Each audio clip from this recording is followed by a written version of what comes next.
La Cafetera es un programa de radio que se financia gracias a las aportaciones de los oyentes. Si te gusta el periodismo que defiende y sientes que te acompaña, hazte mecenas y ayúdanos. Infórmate en radiocable.com/mecenas. Hola, soy Elena de Madrid y por fin os voy a contar por qué me hice mecenas el 21 de junio del 2016. Justo un mes después de haber encontrado la cafetera y estar en un momento de gloria con vosotros, escuché aquel programa en el que se pedía el mecenazgo y me maravillé con toda la ilusión que había por este programa y por todo lo que se podía hacer con él. 2 años después os puedo decir que me habéis alucinado con viajes a un montón de sitios, programas especiales, con el programa diario, con Emilio Silva, María. Ha sido espectacular. Gracias a vosotros salí de un pozo muy grande en el que estaba hace 2 años y ahora empiezo una nueva etapa en la que me gustaría que todo me fuera bien y vosotros estuvierais conmigo.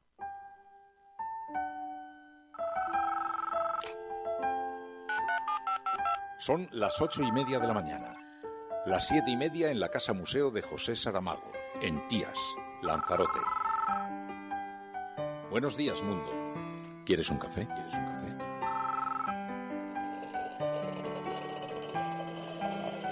En el programa La Cafetera de Radio Cable.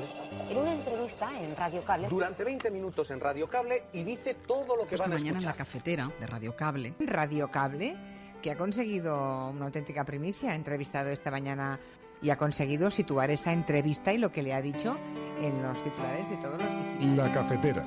Dirige Fernando Berlín. Con María Navarro.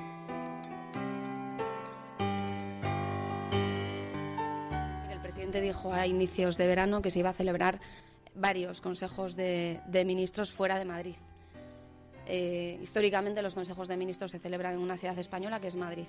Se ha celebrado últimamente otro Consejo de Ministros en otra ciudad española que es Sevilla.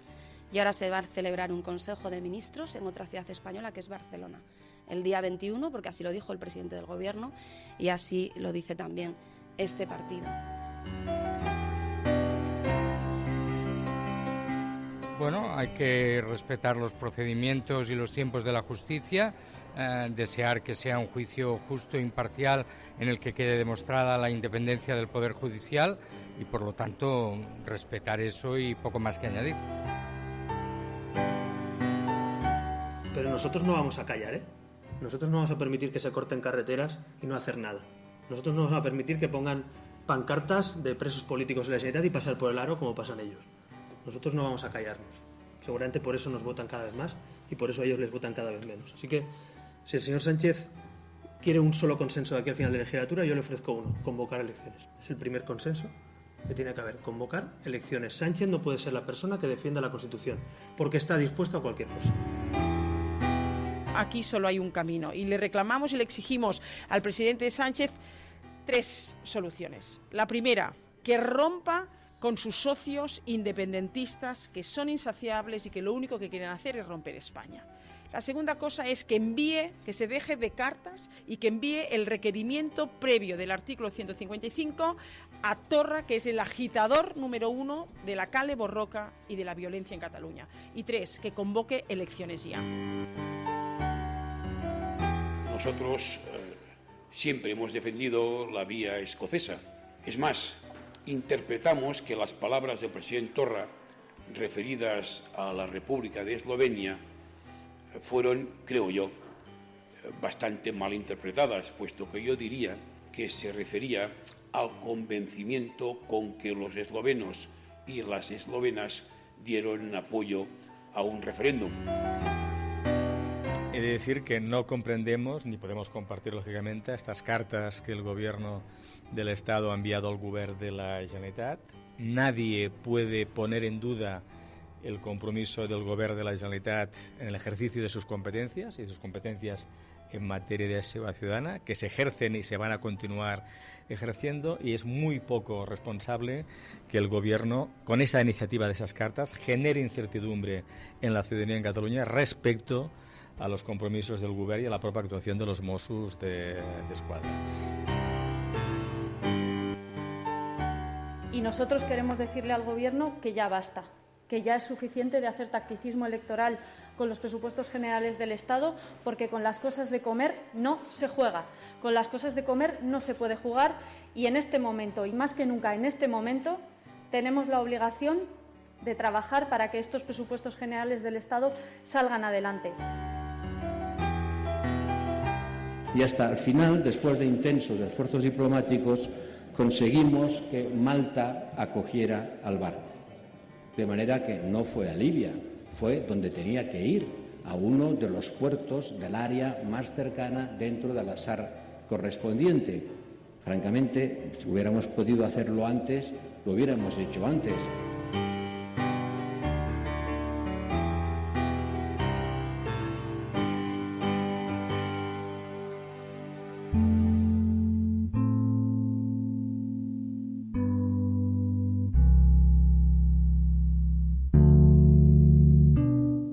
Buenos días, cafetera. Cuando ya parecía que el independentismo catalán no podía ir más lejos y entraba en un callejón con pocas salidas, descubrimos la capacidad que tiene para mantener la tensión con el Estado. Y no le faltan aliados en esto, porque a Ciudadanos y al Partido Popular no hay nada que les guste más que un buen incendio para mantener calentita la campaña electoral. Tras las elecciones en Andalucía, el gobierno de Sánchez pensaba que la cuerda ya no daba más de sí, parecía improbable que el independentismo quisiera estirarla todavía más, pues la irrupción de la extrema derecha y la caída del feudo socialista auguraba un panorama claro. O se apoya a Sánchez en sus presupuestos y en su tercera vía catalana, o nos vamos a elecciones. Y las encuestas auguraban un buen problema para Cataluña. Si esto pasa... Pero hace mucho tiempo que allí la pasión se ha impuesto y ha dejado de ser importante la razón. Así que en este contexto van los CDR y aumentan la espiral de tensión, con cortes en las carreteras, con peajes obstaculizados, todo un regalo para el PP que, presionado por Ciudadanos y por Vox, pide utilizar como excusa este asunto para recuperar el 155 por la supuesta inacción de los Mossos. Y como la memoria es frágil, no importa que lo de enredar en los peajes ya se hiciera siendo Rajoy presidente. Entonces el PP dijo que no tenía ningún sentido crear una polémica sobre la actuación de los Mossos, que precisamente controlaba el gobierno por estar bajo el 155. Entonces la Fiscalía tampoco abrió diligencias contra los cortes de carretera, al contrario de lo que ha hecho precisamente en estos días. Pero ahora el PP, en su teatralización, considera que se ha llegado demasiado lejos. Y esto, además, ha recibido una pequeña ayudita del presidente Torra, que ha elogiado la vía eslovena para la independencia. Sí, esa que provocó decenas de muertos, que dio el pistoletazo de salida a la guerra de Yugoslavia. Así que, entre que el independentismo no ve más allá de sus peajes y que la derecha siempre mira más allá, si eso conduce a elecciones, seguimos distraídos con el dilema catalán, mientras que la ultraderecha sigue disparándose en las encuestas. Esta es la apertura del programa La Cafetera de hoy, 12 de diciembre de 2018. Si lo estás escuchando, eres La Resistencia y no estás sola.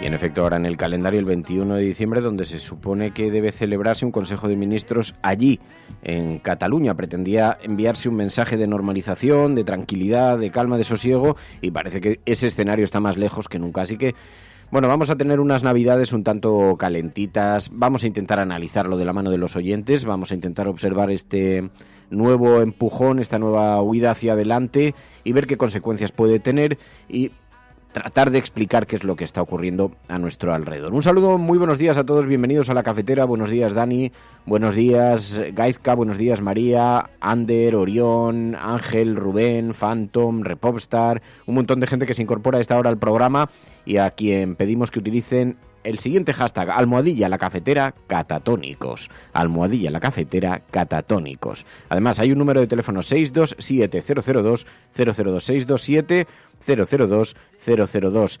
Es el WhatsApp del programa donde podéis dejar vuestras notas de audio, vuestros mensajes. Y vemos por aquí, por cierto, también a Mamen Páez. Dice, ay, desde lejos, que se ve otra perspectiva de la política tan diferente.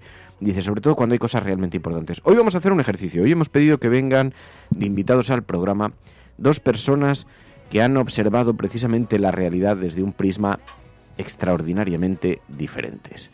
Juntos han estado recorriendo África con una bicicleta a la que incorporaron un generador de electricidad y llevaron el cine a lugares donde nunca antes había estado. Llevaron una gran pantalla de cine, sentaban a poblados en África y les sentaban a observar el mundo a través de la pantalla.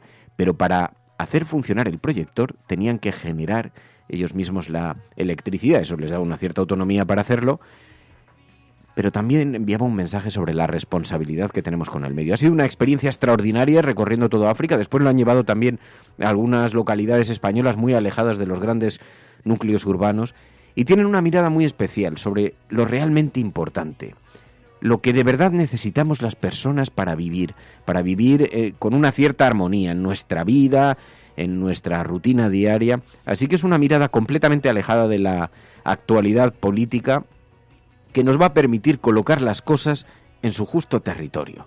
Comprender que más allá de las cosas que nos inquietan y nos preocupan en primera instancia y con la que con mucha frecuencia se nos distrae, podemos observar el mundo y nuestro paso por este planeta desde otra perspectiva. Así que lo vamos a hacer luego dentro de un ratito. Les hemos pedido que se vengan al estudio, vamos a tomarnos un café con ellos aquí y es también una de las intenciones de esta temporada de La Cafetera, que es sentar gente alrededor de esta mesa que nos muestren cosas que ocurren más allá de nuestro pequeño mundo, de nuestra mirada cortita, de nuestra mirada de la comarca, que observemos más allá de las montañas. Así que lo vamos a hacer hoy en compañía de dos personas muy especiales. María Navarro, muy buenos días. También una persona muy especial, sentada a los mandos de la Enterprise.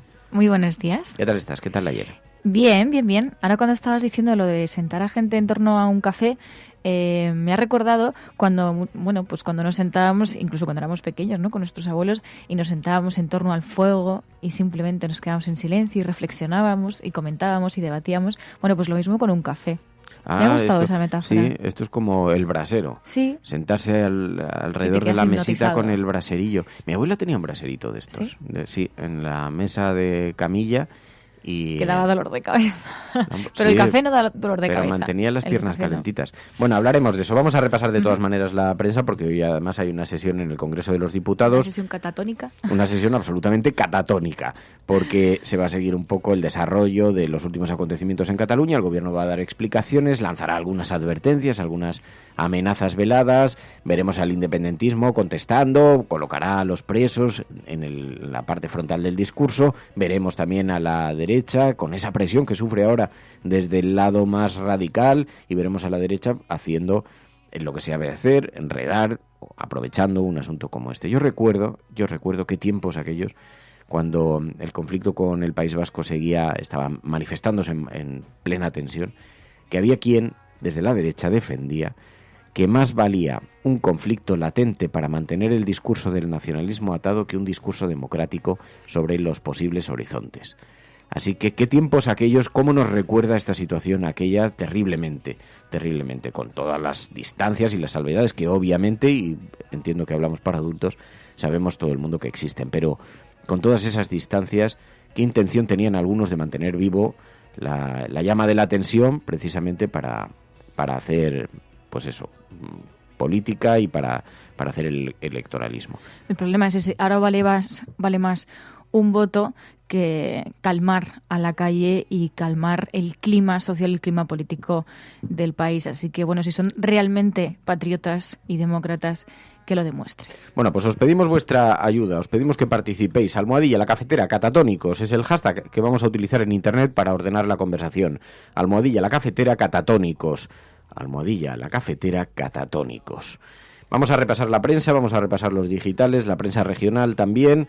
Vemos un poquito qué recorrido tiene esto y luego ya hablamos de la agenda cafetera, esa agenda paralela, y nos sentamos a conversar alrededor de un café, donde ocurren las grandes historias, siempre sentados en una mesa alrededor de un café. Allí siempre alguien cuenta alguna historia interesante. Aquí, en La Cafetera. Si lo estás escuchando, eres La Resistencia allí donde estés, y no estás sola.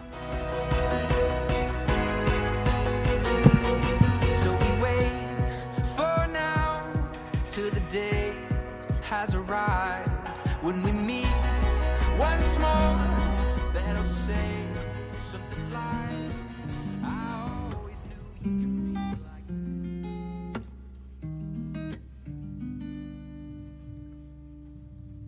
We pass it all like we're Está mirando las grandes portadas internacionales porque, claro, luego tenemos algunos epicentros informativos en el Reino Unido. Sabéis que Theresa May no quiso someter a votación el plan de salida de Reino Unido, el Brexit, no quiso someterlo internamente porque pensaban que perdían la votación y vemos que protagoniza esto algunas de las grandes portadas de los medios internacionales, en The Time. En Le Monde vemos a Macron, sabéis que tuvo finalmente que dar marcha atrás después de la tensión que se ha provocado con el conflicto de los chalecos amarillos en las calles de Francia. Tuvo que dar marcha atrás y anunció un paquete de medidas económicas para intentar paliar un poco la protesta social. Hoy en las portadas también, lo vemos en la prensa francesa, vemos como además en los medios internacionales se habla de las grandes migraciones, este fenómeno que se está dando por todo el planeta. Bueno, nos llama mucho la atención porque siempre hacer un repaso, una pequeña aproximación a través de las portadas internacionales nos permite tener una mirada un poquito más amplia de lo que está ocurriendo, porque aquí es verdad que la prensa enfoca directamente a Cataluña una y otra vez. Tenemos esto que además es un permanente gatillazo, porque ahora vamos a ver, se anuncian grandes sucesos para el día 21 de diciembre, veremos a ver qué es lo que ocurre, porque luego ya hemos visto muchos anuncios de esta naturaleza que quedan en nada, pero mantienen vivo el debate y el hastío de la gente, que está, yo por lo menos me considero absolutamente hastiado, ya cansado de este tema. El periódico El País lleva a Torra su portada, el presidente Quim Torra. Dice: el Govern rectifica y afirma que los Mossos garantizarán la seguridad. Artadi ya no califica de provocación la celebración de un Consejo de Ministros el próximo día 21 en Barcelona. Y dice el periódico El País que la Generalitat dio ayer un giro en su discurso después de recibir las 3 cartas del Gobierno central en las que se censura la inacción de los Mossos frente a los comités de defensa de la República. Se advierte del envío de la Policía Nacional si no queda garantizada la seguridad en Cataluña. El Artadi, la portavoz del Gobierno, se desdijo de sus declaraciones anteriores en las que tachó de provocación la reunión del Consejo de Ministros allí en Barcelona y prometió garantizar los derechos de todo el mundo a las reuniones del gobierno y a sus manifestantes y a las manifestaciones. Claro, esto va a ser, en realidad, ahí hay un dilema para el independentismo y es para el gobierno catalán extraordinario, porque por una parte, si no garantiza que se celebra con comodidad ese Consejo de Ministros, está enviando la imagen de que no garantiza la seguridad allí en Cataluña, que no puede poner coto al orden público, que en cualquier sociedad un poquito desarrollada pues tiene lógicamente unas limitaciones y además el monopolio de la fuerza está en el Estado, está digamos en los gobiernos.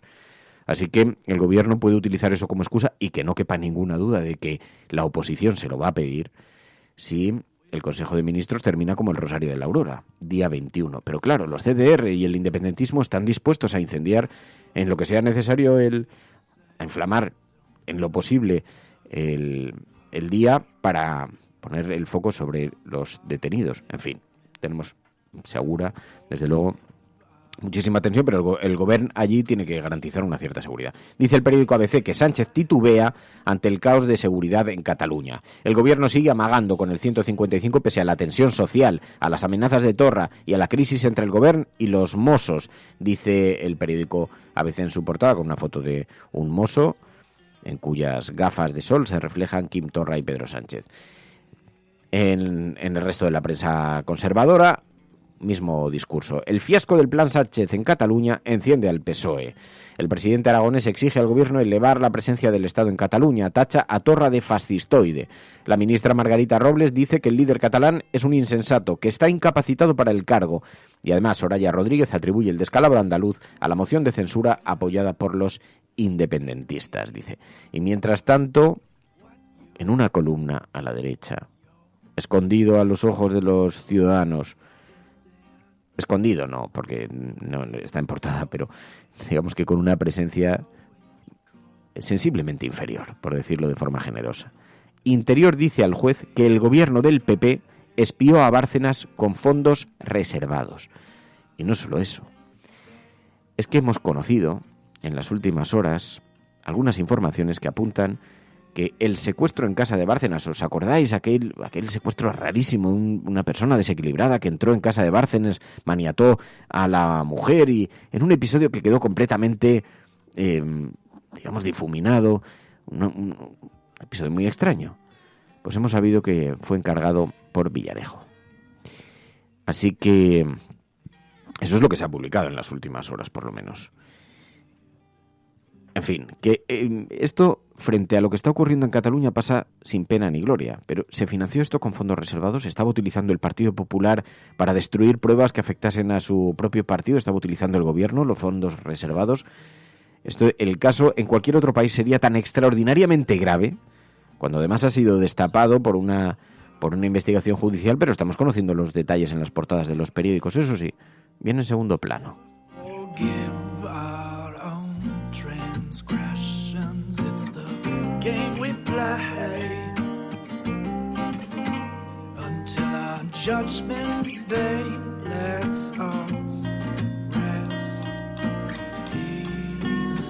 Porque luego hemos sabido que tras aquel secuestro fallido, la policía tomó la casa de Bárcenas durante 3 días. Dicen, para buscar los pendrive donde se buscaban la información que tenía acumulada Bárcenas. La policía, dice Noticias de Navarra, tomó la casa del extesorero tras fallar el falso cura en busca de documentos. El chofer de Bárcenas declara hoy ante el juez sobre el robo de papeles del PP por encargo de Villarejo. Así que resulta que había un falso cura, ¿os acordáis?, que intentó recuperar 3 pendrive que, según el chofer topo de la policía, el extesorero había escondido en su domicilio familiar. Bueno, y luego la policía estuvo durante 3 días allí trabajando con total calma y con total tranquilidad. Todo un sainete propio de este país, pero que desde luego parece, como dice Orión, una película de Berlanga.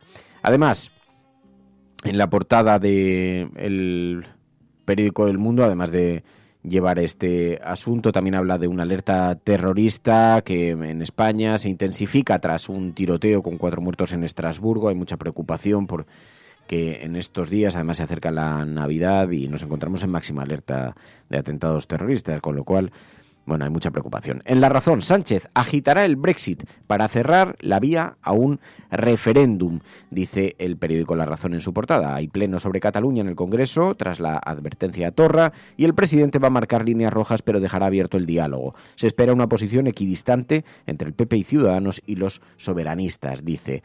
Además, cree que hay bronca entre los diputados socialistas por la posición entre Cataluña y el batacazo andaluz. Y también la Fiscalía investiga a los Mossos por la pasividad con los CDR.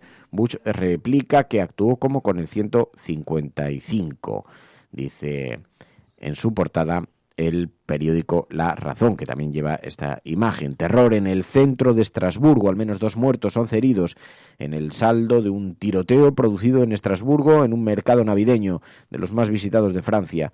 Al cierre de esta edición, la policía tiene identificado al autor y la Fiscalía lo investiga como un acto terrorista, dice el periódico La Razón en su portada. Estás escuchando La Cafetera.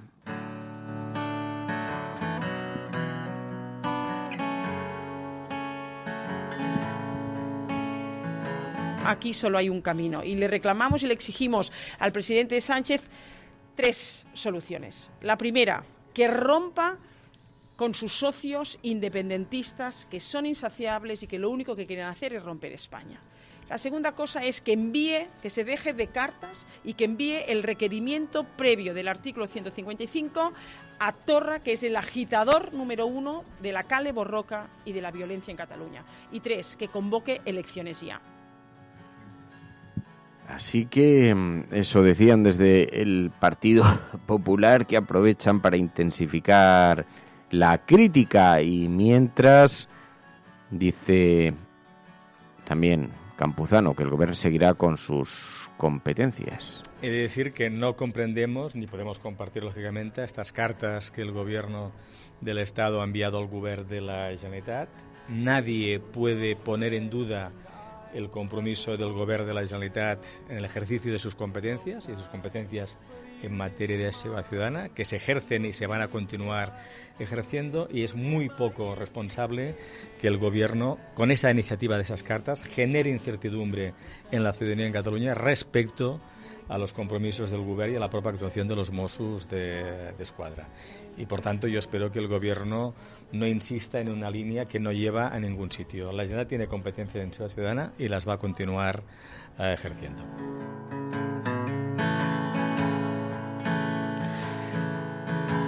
Eso decía Campuzano, y también escuchábamos a Iceta deseando que el juicio del 1 de octubre sea justo. Bueno, hay que respetar los procedimientos y los tiempos de la justicia, desear que sea un juicio justo e imparcial en el que quede demostrada la independencia del Poder Judicial y, por lo tanto, respetar eso y poco más que añadir. Mire, es un hecho sobre el que desde la política poco tenemos que hacer o incidir. Desgraciadamente se produjeron hechos que la justicia está considerando, aunque sea de forma preventiva, constitutivos de delito, y es la propia justicia la que lo ha de determinar. Que no sabe muy bien cómo posicionarse, no puede acelerar demasiado, pero tampoco puede pegar demasiado frenazo. Mientras, Adriana Lastra dice que el Consejo de Ministros se va a celebrar sí o sí en Barcelona. Mira, el presidente dijo a inicios de verano que se iba a celebrar varios consejos de ministros fuera de Madrid. Históricamente los consejos de ministros se celebran en una ciudad española que es Madrid. Se ha celebrado últimamente otro consejo de ministros en otra ciudad española que es Sevilla. Y ahora se va a celebrar un consejo de ministros en otra ciudad española que es Barcelona. El día 21, porque así lo dijo el presidente del Gobierno y así lo dice también este partido.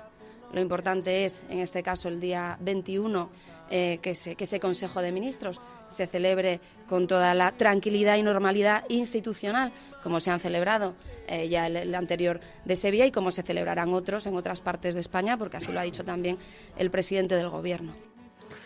Eso decía Lastra y, claro, a río revuelto, ganancia de pescadores. Diálogo entre constitucionalistas, defensa de la Constitución, defensa de la igualdad.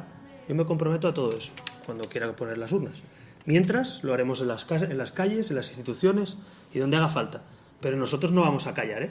Nosotros no vamos a permitir que se corten carreteras y no hacer nada. Nosotros no vamos a permitir que pongan pancartas de presos políticos en la Generalitat y pasar por el aro como pasan ellos. Nosotros no vamos a callarnos.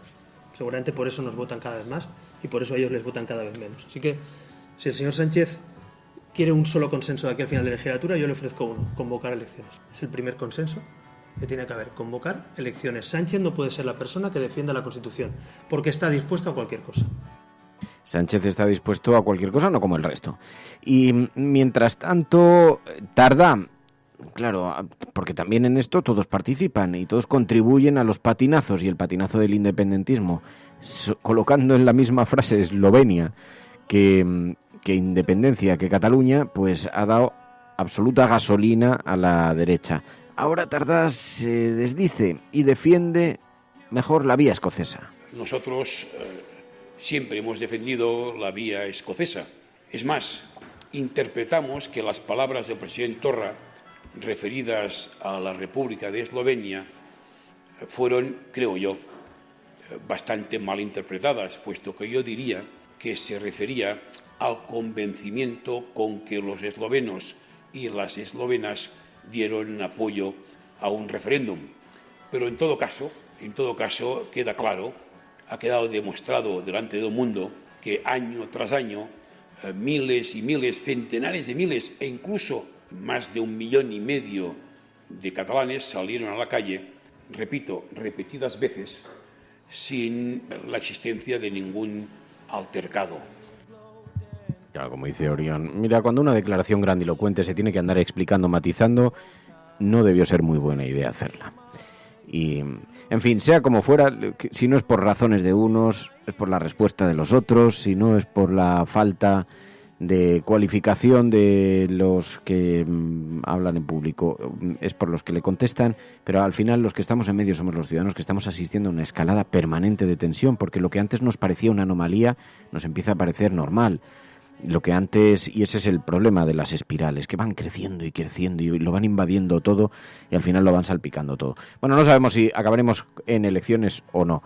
Lo que sí que sabemos es que más allá de esta agenda, de la agenda setting, más allá de estos grandes temas, hay otros asuntos que hoy llevan los periódicos regionales. En El Correo, el Bellas Artes anuncia una ambiciosa ampliación que casi duplicará su espacio. En el Heraldo, Aragón defiende la legalidad del regreso de los bienes ante las falacias independentistas, dice el Heraldo de Aragón, porque tenemos varias polémicas solapadas. Lambán tacha al presidente de Cataluña de personaje estrafalario y fascistoide.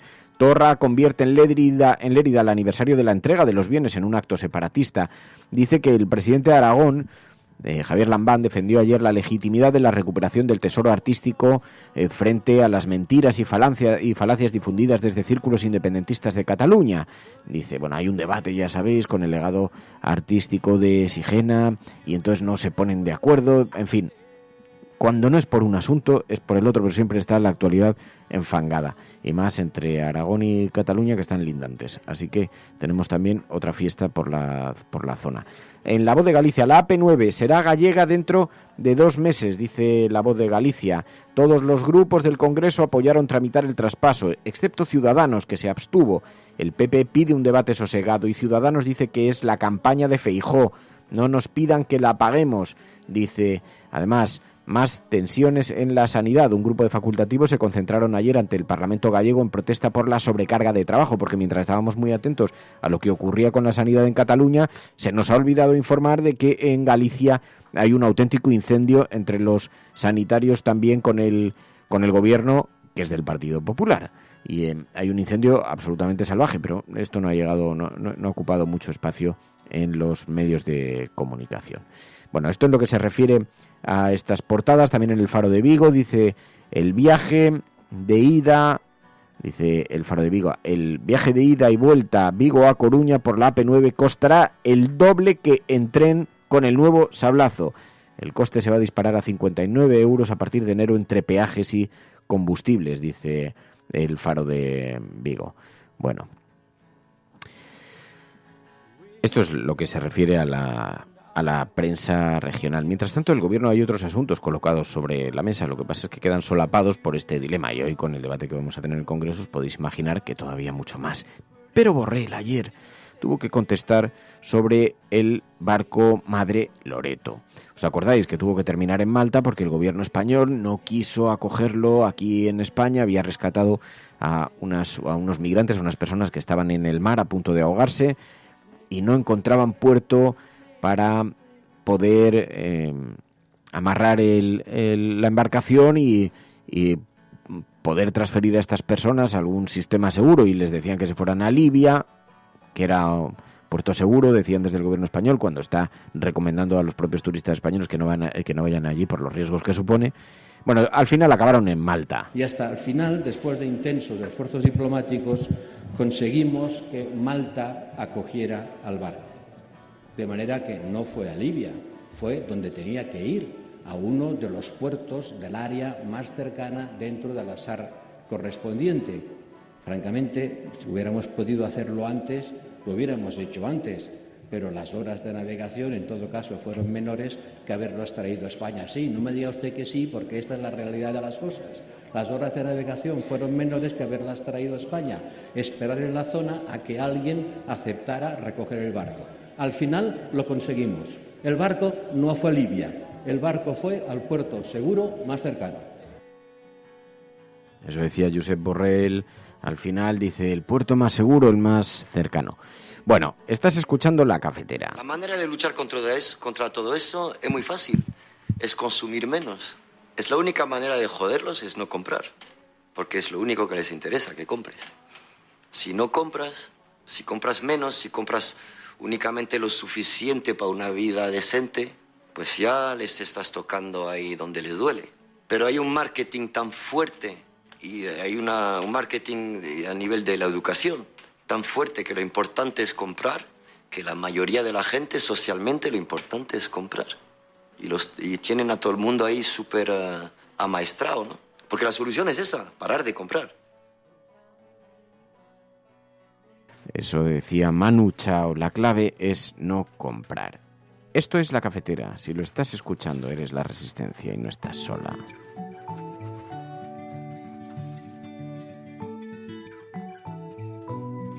Hoy vamos a poder reflexionar en profundidad sobre este tema con los componentes de Cinecicleta, 2 personas que decidieron dejarlo todo y apostar por recorrer África en una bicicleta que lleva un generador eléctrico que les permite proyectar cine a través de un proyector y llevar el cine a lugares donde nunca antes habían visto películas en una gran pantalla, y tratar de acercar al mundo esta nueva perspectiva desde la que asomarse a la realidad.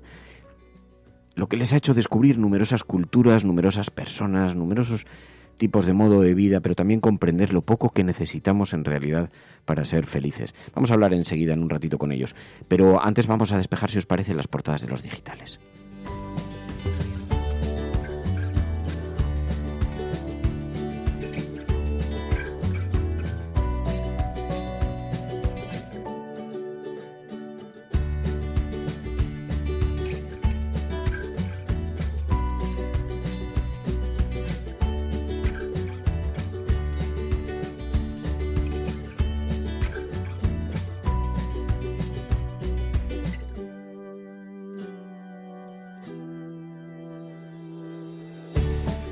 Bueno, dice el diario.es hoy en su portada, dice el diario.es, el PSOE sigue negociando reformas con los independentistas mientras el gobierno recrudece las amenazas. Claro, porque luego en esto nos imaginamos que hay un escaparate que es el visible, pero que también, pues probablemente las conversaciones se mantienen y se intenta apostar por un cierto sosiego. Reformas son necesarias allí, los presupuestos es necesario. Si no, con la aprobación de los mismos, con partidas que puedan ayudar a solventar la situación de bloqueo económico que se da con esta comunidad autónoma. También el factor Torra, cuando la falta de autoridad desorienta a propios y a rivales, dice el diario.es. Además, en público.es dice este diario digital, preocupación entre los varones del PSOE que piden a Sánchez mano dura con Cataluña. Se encuentran ante las autonómicas ahora. Y es verdad que este se ha convertido en un verdadero detonante que además ha permitido a la derecha radical crecer, subir en intención de voto. Lo hemos comprobado sus efectos en las elecciones andaluzas, y hay mucha preocupación entre algunos varones socialistas de que este fenómeno se pueda reproducir en otras comunidades autónomas. Porque desde la derecha lo que se está intentando es capitalizar precisamente el discurso de que el gobierno socialista es débil frente a los independentismos. Así que la portada de Público recuerda estas tensiones que se están dando allí. Además, PP y Ciudadanos aseguran que la relación con el PSOE es nula por posición, dice en la portada de Público.es. También la policía francesa busca al autor del ataque en Estrasburgo. En Infolibre dice, la precariedad laboral y la dificultad para conciliar explican que la natalidad española haya caído al nivel de 1941. Dice que la inestabilidad, que la inseguridad en el empleo y la dificultad para acceder a una vivienda ha hecho que las parejas retrasen cada vez más el momento de tener hijos, porque hemos conocido los datos y las defunciones son mucho más numerosas que los nacimientos. En 2018, 226.000 defunciones frente a 179.000 nacimientos. Nace menos gente de la que muere. Además, Sánchez escenificará en el Congreso los límites de su política en Cataluña en plena escalada de tensión con los soberanistas, dice Infolibre en su portada. Y mientras tanto, en el confidencial.com, Sánchez ofrece un discurso de Estado en plena tensión en Cataluña, dice el confidencial.com, que ya recoge esta sesión plenaria que comienza ahora precisamente en el Congreso de los Diputados. ¿Y qué escuchamos? Pedro Sánchez, compareciendo a esta hora en el Congreso de los Diputados. Responsables políticos. Lo he dicho una vez, 2 veces, 3 veces, no me cansaré de repetirlo. El problema en Cataluña no es la independencia, el problema en Cataluña es la convivencia. Señorías, en mi primera comparecencia... Vamos a escuchar un poco de la intervención de Pedro Sánchez, vemos el clima general del Congreso y enseguida hablamos tranquilamente ya de la agenda cafetera y de otros asuntos alternativos que colocamos alrededor de estas tazas de café. Estás escuchando La Cafetera. Y en la defensa internacional de un orden multilateral que está siendo puesto en cuestión, donde España se juega en buena medida su presente y su futuro. La interdependencia de nuestras sociedades nos obliga a ello. Es una visión opuesta a quienes defienden proyectos de segregación y aislamiento, proyectos no solo contrarios a la lógica de los tiempos, sino también al sentido común. Tanto el Brexit como el movimiento independentista catalán caminan por vías paralelas y con retóricas similares. En ambos casos se levanta un relato de agravios inventados y magnificados por la manipulación. En ambos casos se pretende forzar a la población a tomar decisiones con una decisión binaria. Se obliga a escoger entre ser europeo y ser británico, a ser español o ser catalán, cuando hemos convivido con esas identidades y con otras muchas a lo largo de decenas de años. En ambos casos se culpabiliza siempre a un tercero mientras se obvian las responsabilidades propias en los recortes en educación, en sanidad, que erosionan la cohesión social y la confianza en las instituciones. En ambos casos se demoniza al que discrepa y se fuerza a la población a militar en campos enfrentados.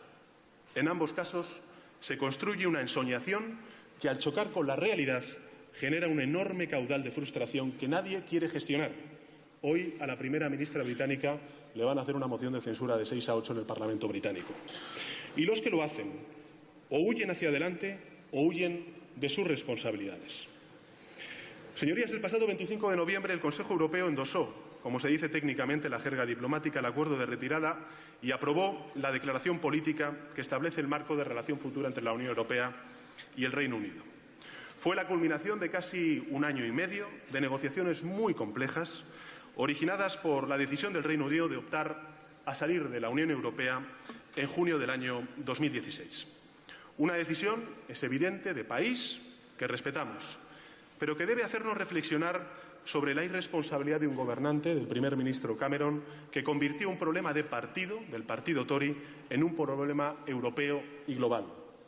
Una decisión que además debe hacernos reflexionar sobre los peligros a los que se enfrenta la propia democracia cuando entran en juego elementos divisivos y de confrontación con un fin, que es la fractura política y social del país. Y siempre con el mismo patrón, la primacía de las emociones viscerales sobre la razón. Un escenario en el que lenguaje y sentimientos se manipulan para armar una narrativa contraria a la lógica de los tiempos. Lo hemos visto en el Brexit y lo estamos viendo en Cataluña. Quiero que tengan presente esa idea, señorías. Con el Brexit nos enfrentamos a un movimiento que avanza contra la historia y también contra la razón.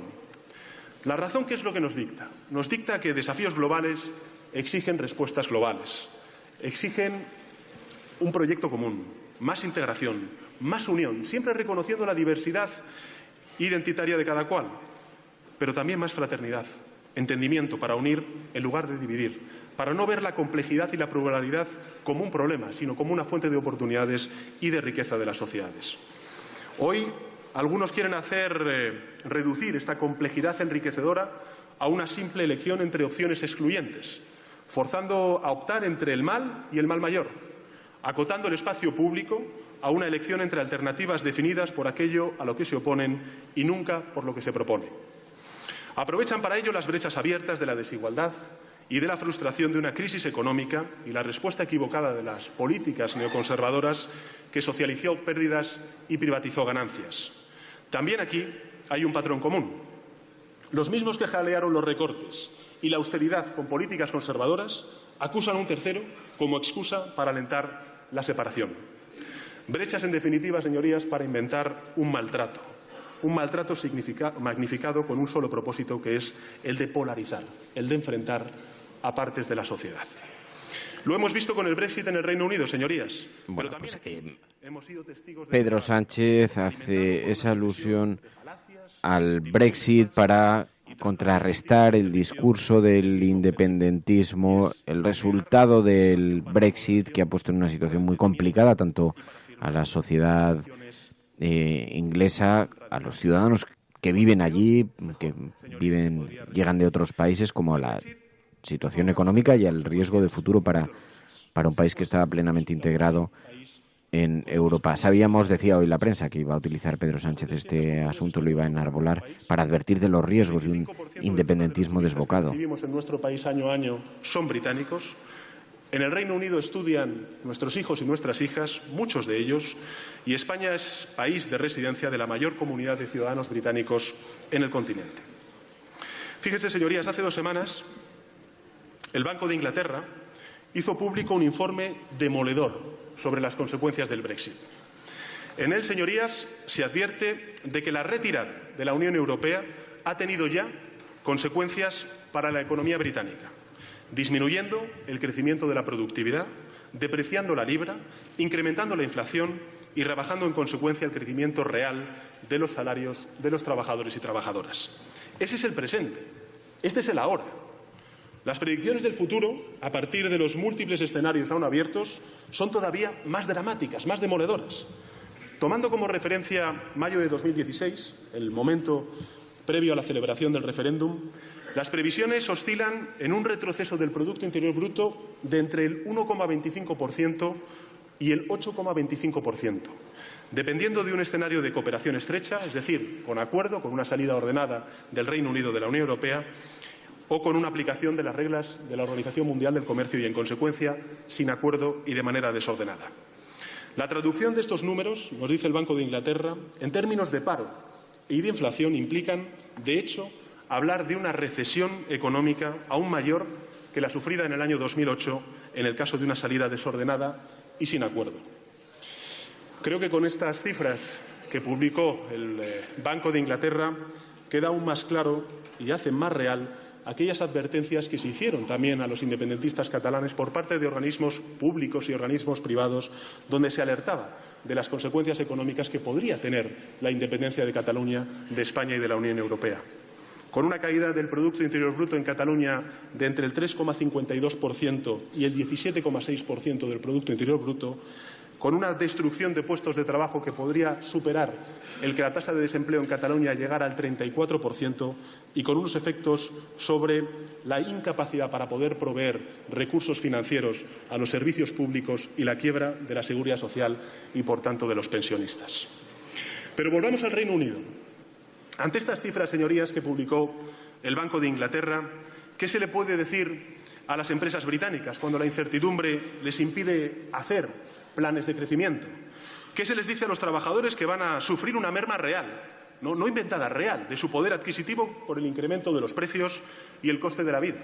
¿Qué se le puede decir a los jóvenes de un país que han crecido, señorías, sin saber lo que era una frontera, cuando ahora tienen que volver a oír hablar de conceptos como las aduanas y como los visados? Pero da igual. Reino Unido está harto de los expertos, sostenía el líder de la campaña del Brexit, Michael Gove.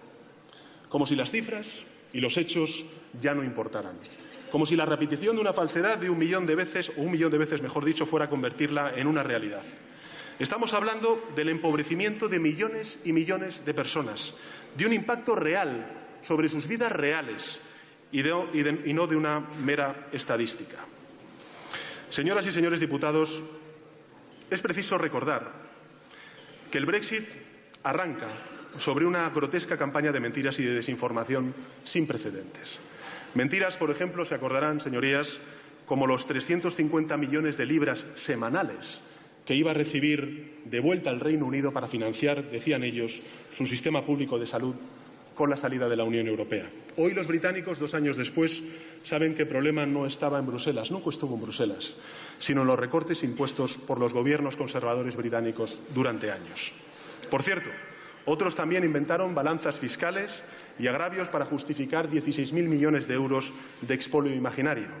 Mentiras también como las que ilustraban la imagen. Bueno, Pedro Sánchez estableciendo ese paralelismo que ya anunciaba hoy el periódico La Razón en su portada. Agitará el Brexit para cerrar la vía a un referéndum en Cataluña. El presidente marcará líneas rojas, pero dejará abierto el diálogo. Se espera una posición equidistante entre PP y Ciudadanos y los soberanistas. Es la intervención de Pedro Sánchez hasta ahora en la sesión plenaria en el Congreso de los Diputados, estableciendo esas conexiones entre ambas situaciones que se han vivido en política en este último año. Bueno, vamos a continuar atentos a lo que ocurre en el Parlamento, en el Congreso de los Diputados, pero también sabéis que hay 2 agendas. Por una parte está la agenda setting y luego está la agenda de la cafetera, la agenda paralela. Y esto también nos va a servir hoy para distanciarnos. En plena agenda setting, en plena convulsión, aquí en la cafetera vamos a hacer un ejercicio diferente. Vamos a intentar mirar de otra manera, vamos a intentar observar desde otra perspectiva el mundo que nos rodea, tan complejo pero que requiere también de una mirada nueva, porque vamos a contar con dos invitados que vienen hoy a desayunar con nosotros. De qué forma, precisamente, de qué forma nos podemos observar la realidad con una cierta distancia a través de dos personas que han recorrido África, que han estado recorriendo África con sus bicicletas y que nos han estado mostrando que hay otras maneras de entender la vida, otras maneras de entender el paso del tiempo. Ahora, a continuación, después de la agenda de la cafetera. We will make America safe again. And yes, together we will make America great again. No puede estar de moda ser izquierdas, pues si es uno carca. Están todo el día con la guerra del abuelo, con las fosas de no sé quién. Aprovechen estos meses de gobierno Frankenstein para que no se pueda defender la libertad y la unión. Acosen a la gente estos meses. Es usted un provocador. El discurso que ha hecho usted aquí es más propio de un fascista que de un demócrata. No, hombre, no era instructora. No, hombre, no. Es que no tienes ni idea. Pero este no es momento ni de siglas ni de partidos políticos. El enemigo es Daesh, el terrorismo yihadista. El cielo no se toma por consenso. El cielo se toma por asalto. Bienvenidos a la... Más allá de la agenda setting, está la agenda de los oyentes de la cafetera. Buenos días, cafetera. Parece como broma. Que es la única salida al problema territorial. Tu colaboración es importante. Ayúdanos retuiteando la dirección de este programa.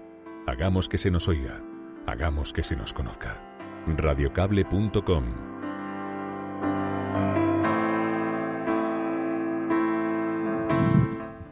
Bueno, y para empezar la agenda de la cafetera nos enviabais una información que sucedió ayer, pero que hay que recordar, y es que Salvamento Marítimo cumple 25 años salvando vidas.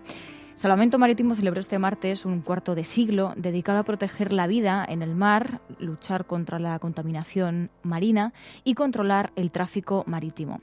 Más de 350.000 personas y 70.000 embarcaciones han sido auxiliadas por los equipos de salvamento desde que se inició la labor de este organismo, que además vigila una superficie marítima de 1,5 millones de kilómetros cuadrados para prevenir la contaminación y monitoriza los desplazamientos de unos 800 buques al día. Y luego también, en otro orden de cosas, Espectacular nos enviaba la información a lo largo del día de ayer, una información que ha escandalizado bastante a la red. La policía requisaba ordenadores y un móvil en la sede de Europa Press Baleares por una información sobre el caso Cursat. Agentes de la Policía Nacional se personaron este martes en la delegación balear de la agencia de noticias Europa Press para requisar documentación y equipos corporativos y personales en el marco de una investigación dentro del caso Cursat, con el objetivo de determinar el origen de una filtración periodística que avanzó en primicia Europa Press Baleares.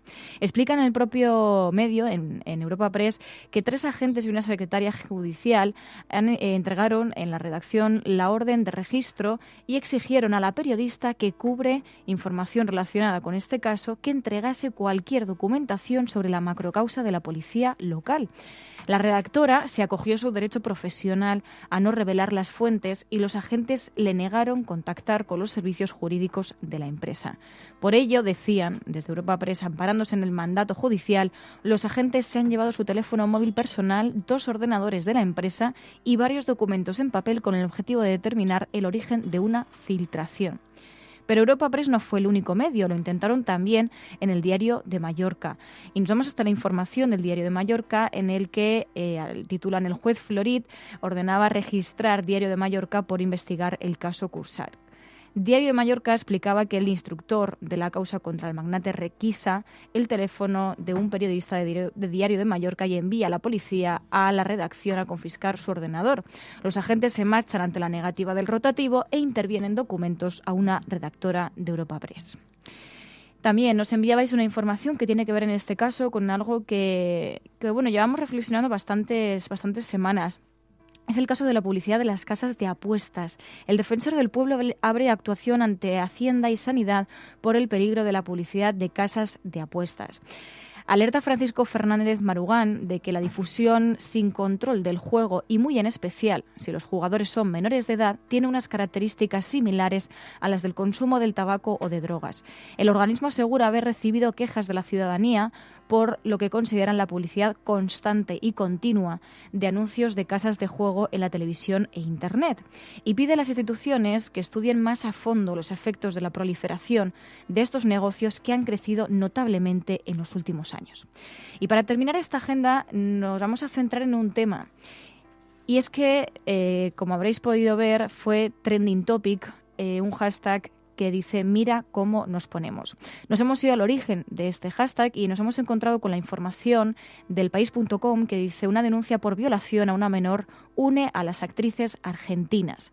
Telma Fardín denuncia ante la justicia de Nicaragua a Juan D'Artés por abusar de ella cuando tenía 16 años y él 45. Según narraba la propia Telma Fardín, durante 9 años lo anulé para poder seguir adelante. Hasta que hace unos meses escuché a otra chica acusar a la misma persona. Fue un cachetazo para mí.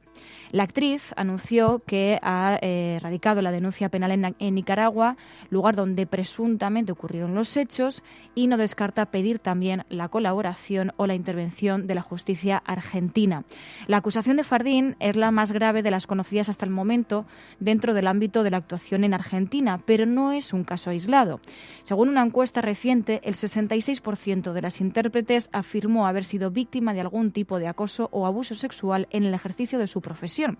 De hecho, recordaban en esta información, una de las actrices presentes fue Cecilia Roth, que meses atrás había confesado que por primera vez que había sido abusada sexualmente por un periodista español, y así lo aseguraba en una entrevista el mes pasado en el diario El País. Ahora, en una carta, este colectivo de actrices argentinas se pronunciaba asegurando que Telma pudo radicar la denuncia penal en la justicia, pero otras compañeras que narraron haber sido violentadas por el mismo sujeto dicen no pudieron avanzar judicialmente. En este comunicado dicen que la justicia no actúa con perspectiva de género. Dicen animarse a hacer una denuncia es un acto arriesgado cuando el Poder Judicial nos pone en el banquillo de las acusadas preguntando cómo nos vestimos, qué tipo de vida llevamos o si provocamos los ataques. Dicen frente a este maltrato, esta indiferencia y mordaza legal, las actrices nos organizamos. Frente al mira cómo me pones, nosotras decimos mira cómo nos ponemos. Nos ponemos fuertes, unidas, frente a tu violencia y tu impunidad estamos juntas. Que se haga justicia por nuestra compañera y por todas. Esto recién empieza. Before I drift away, speak to my heart, reminding me that I belong. Pues ya sabéis que a esta hora hacemos una pausa, un paréntesis en la actualidad y nos situamos en la mesa en torno a unas tazas de café para conversar, para hablar de la vida, para hablar de otras cuestiones que no siempre están colocadas en las portadas de los periódicos, pero que retratan un poco nuestra realidad. Es lo que llamamos nosotros la sobremesa cafetera. Y hoy hemos pedido que nos acompañen dos invitados, que nos acompañen en el programa, que vengan aquí al estudio. Carmelo, Isabel, muy buenos días. Buenos días. Buenos días, buenos días. Qué ganas tenía de veros. No os podéis imaginar porque me ocurrió una cosa. El caso es que Berto Salesa, que es un oyente de este programa, de la zona de Aragón, nos escribió un día y nos dijo, bueno, hay por aquí en uno de los pueblos de alrededor una visita de dos personas que han estado recorriendo África en bicicleta, proyectando cine en algunos lugares donde no habían visto una pantalla grande, nunca habían visto la vida a través de una pantalla gigante. Y entonces me quedé con la idea, pero el otro día buscando en internet, en YouTube, otra cosa, me aparecisteis, esto creo que te escucha el señor Google o cualquier cosa de estas, Debe ser. Y aparecisteis por ahí. Qué experiencia tan increíble y qué perspectiva tan interesante sobre el ser humano. Porque, ¿qué pensáis vosotros? Habéis estado recorriendo África, habéis recorrido después también zonas despobladas españolas con este mismo proyecto. Y cuando veis la actualidad en España que nos tiene tan envueltos, tan absorbidos estos asuntos, cosas relacionadas con la corrupción, el debate parlamentario, Cataluña, ¿qué os parece a vosotros? ¿Qué pensáis de esto? Pues es verdad que ha sido 2 años de viaje.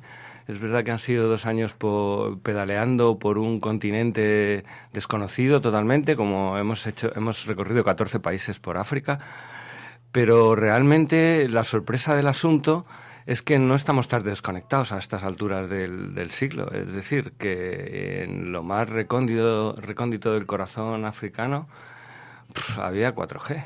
Sí. Había internet y teníamos posibilidades, según entrábamos en cada país, de conseguir una tarjeta telefónica relativamente barata, conectarla, meterla en nuestro terminal de teléfono y enseguida tener cobertura, porque es increíble que a lo mejor recorríamos 800, 900 o 1000 kilómetros sin ver una instalación de agua corriente. O luz incluso, pero había antena. Sin embargo, había antenas cada 50 kilómetros, cada persona tenía un teléfono móvil, más o menos tecnológico, pero realmente no estábamos demasiado desconectadas de lo que es la vida política o la vida informativa, en este caso española. Esto es fascinante. Estábamos hablando estos días precisamente de el cambio de paradigma tecnológico tan gigantesco que está viviendo la humanidad, del que somos tan poco conscientes, y hablamos de muros, de cuando hay gente en el otro lado del planeta, en la zona más deprimida, viendo cómo se derrocha, se vive en el primer mundo, en el llamado primer mundo, y dices, claro, ¿quieres efecto llamada? ¿Qué más efecto llamada que la televisión por satélite, internet, los teléfonos móviles? Y es que no hay contraste más alto, y esto lo habéis vivido. Pero sin embargo no habían visto una pantalla grande, ¿no? Que esto también... Hombre, es verdad que mucha gente no sabía el concepto cine, lo teníamos que explicar, de ver una película todos juntos. Generalmente sí sabían que era una película, en contadas ocasiones teníamos que explicar incluso que era una película, pero el hecho de ver todos juntos una película, a veces pues la gente, cuando no hay electricidad, alguno del pueblo tiene una placa solar y tiene una pequeña tele y todo el mundo se reúne en casa de ese vecino, ¿no? Para ver la tele. Y el caso de juntarse todo el pueblo para ver en pantalla grande una película, o incluso ellos mismos, que a veces les grabábamos a ellos y luego lo poníamos, era fascinante, ¿no? Ver las caras de asombro y de flipe que tenían. Perdón, de todas formas tengo que puntualizar que estos lugares donde el cine era menos común y casi no había pasado nunca, eran zonas rurales bastante apartadas. O sea, el África urbana hay ciudades tremendas con grandes puntos de industria, de economía, de moda, de cultura. Lo que pasa que las zonas rurales están... Bueno, es un poco como en la España de los años 30, que las zonas rurales estaban realmente... Había una diferencia muy grande en todos los sentidos. Y en este caso es verdad que hemos llegado a zonas donde nunca habían visto una pantalla grande, pero no era lo habitual, ha sido puntualmente. Sí, porque también tenemos una imagen de África que supongo que llena de tópicos que vosotros también en buena medida habréis podido desmitificar en ese sentido. ¿Por qué esto? ¿Qué pasó un día? Porque creo que fue una decisión que tomasteis de pronto, de cambiar la vida, de darle la vuelta a vuestra rutina, a vuestra vida, y de pronto emprender un viaje hacia África con un destino incierto, con una duración incierta. Pues... Bueno, esto es... Antes que nada tenemos que decir que a nosotras nos encanta viajar. Nos encanta viajar en bicicleta. Nuestro proyecto principal era darnos un pedazo de viaje, sentirnos viajeras como mínimo 2 años, ¿no? Porque yo antes sí que había hecho muchos viajes en bicicleta por muchos países del mundo, y sí que había sentido una hospitalidad, una generosidad humana que no se me daba en otras circunstancias. Y yo iba recopilando un montón de experiencias positivas humanas en cuanto a solidaridad, en cuanto a humanidad, ¿no? Entonces me planteé hacerme este viaje tan largo, pero al mismo tiempo intentando ofrecer algo, no siempre recibiendo y llenando las alforjas de esa generosidad, ¿no? Y bueno, con el tiempo fueron surgiendo ideas, perdón, y alguien me propuso, ¿por qué no te llevas un cine? Que eso le gusta a todo el mundo, a ti te encanta y flipas. Bueno, y ahí se fue generando la idea, también al observar unas fotos de José Valdelomar, que era un fotógrafo de la Segunda República, que sacó unas fotos en las misiones pedagógicas, que era un proyecto de la Segunda República que lo que quería era acercar un poco la cultura a estas zonas rurales un poco apartadas y abandonadas. Entonces, la Segunda República llevó un poquito la cultura de forma somera para que la gente tuviese una sensación de que no estaba abandonada del todo, ¿no? Y José Valdelomar sacó unas fotos de gente en España que veía por primera vez el cine. Y estaba esa fascinación, esos rostros, ese brillo en los ojos, pues fue lo que nos inspiró un poquito para poder intentar buscar esos lugares, intentar dar un una especie de momento de desconexión en la vida, ¿no? Que es lo que nos pasa cuando vamos al cine, cuando leemos un libro, cuando escuchamos música, ¿no? Desconectamos de nuestra vida y entonces, hostia, ¿por qué no ofrecer a la gente que se cruza en nuestro camino ese viaje, ¿no? Ese viaje del cine y de desconexión, ¿no? Pues por ahí surge un poco, pero ya que nos íbamos a ir de viaje, pues intentar hacer disfrutar algo, aparte de nosotros, que por supuesto hemos salido ganando por todas las de la ley, porque hemos vuelto a recibir una humanidad increíble, que una generosidad, una hospitalidad alucinante. Desmitificamos que África es peligrosa, por ejemplo, ¿no? Todo el mundo nos decía... Sí, porque además viajando en bicicleta y con una cierta equipación también y... Con tecnología. Con tecnología, pues claro, la primera cuestión que uno imaginaría es que eso conlleva algunos riesgos. Parece, aparentemente, hay territorios además que no son muy estables. Bueno, esos los evitábamos. Sí, hemos evitado los países en conflicto y es verdad que... Bueno, yo nunca había hecho un viaje en bici antes y claro, el tema de seguridad siempre te da un poco de miedo al estar tan expuesto en la bicicleta. Y me acuerdo que compramos el candado más gordo, una tienda de campaña súper grande para meter el equipo dentro y creo que no hemos candado la bici en 2 años, no hemos metido nunca el equipo dentro y ha sido una cuestión de confianza total porque es lo que nos ofrecían, ¿no?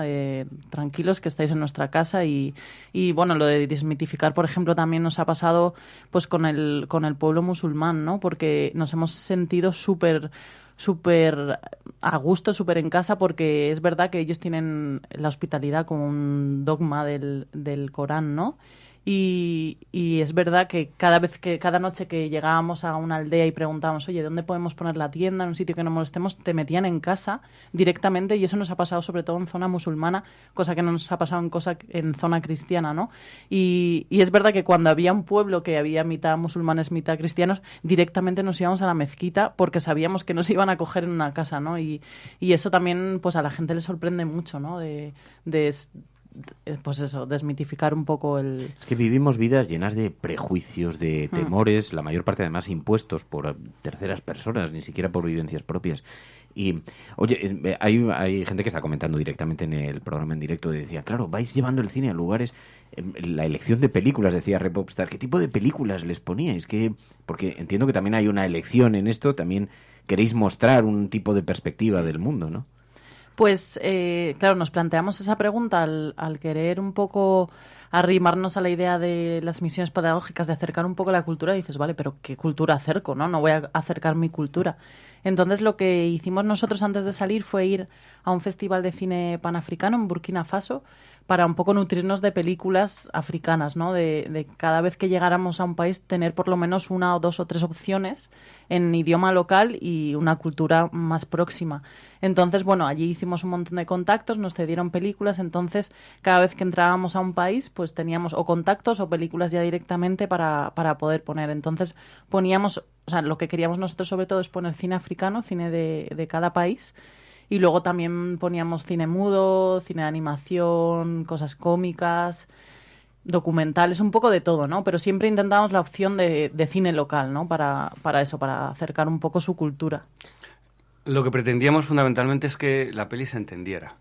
Es decir, que todo el público, o la mayor parte del público asistente, entendiera lo que estaba viendo. Porque es verdad que en África vimos que en muchos lugares, al no entender generalmente los idiomas en los que se hablan las películas, pues...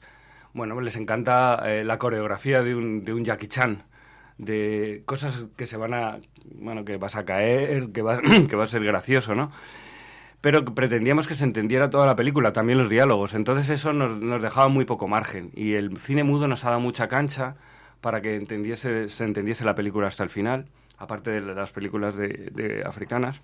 Claro, qué cosa más universal que el cine mudo, ¿no? Para llevarlo de país Sobre a país. todo para gente que no tiene mucho bagaje cinematográfico previo. Porque luego claro. la cultura cinematográfica, no solemos prestar mucha atención a esto, pero aquí tenemos una cultura asimiladísima después de miles de películas. Exacto. Sabes perfectamente que cuando enfocan a la mano lo que te están diciendo es que la mano es relevante en ese momento. Eso es. Hay mucha gente que sin cultura cinematográfica no sabes, dice, bueno, ¿por qué me está enseñando la mano si lo que pasa por ahí detrás es lo relevante, ¿no? Bueno, un ejemplo increíble fue que estuvimos en Mauritania en un parque natural con una gente que se llaman los Imragen, y esta gente pues son pescadores, están ahí muy recluidos en su zona de acción. protegidos en un parque natural, y entonces tuvimos la oportunidad de ponerles allí en medio del desierto y el mar una peli de Buster Keaton, y en que salía un barco y que salía, pues, y entonces al final de la peli nos preguntaban, pero este señor es Imragen. Este barco es Imragen, es Claro. como los nuestros, y era como... Sí, no, claro, no habían visto otro barco nunca. Claro, entonces son cosas muy curiosas, ¿no? Por eso mismo que tú dices, ¿no? Porque estamos acostumbrados a relacionar cosas, pero la gente que no ha visto Sí, cine... y además no solemos hacer esa reflexión, tampoco nos damos cuenta de la manera en la que eso influye. Cuando entra un tipo de música sosegada, nos transmite un tipo de sentimiento, porque llevamos años asistiendo Claro. a experiencias así en el cine, pero luego... Y luego, ¿cómo viajabais? Porque... Creo que llevabais una bicicleta que no era vuestra propia bicicleta, ¿no? O sea, una especie de mecanismo con pedales para generar la electricidad. ¿Y esto que lo llevabais en un carro aparte o cómo? Porque también bastante cargados de equipaje, ¿no? Sí, cargadas íbamos, pero no te puedes imaginar.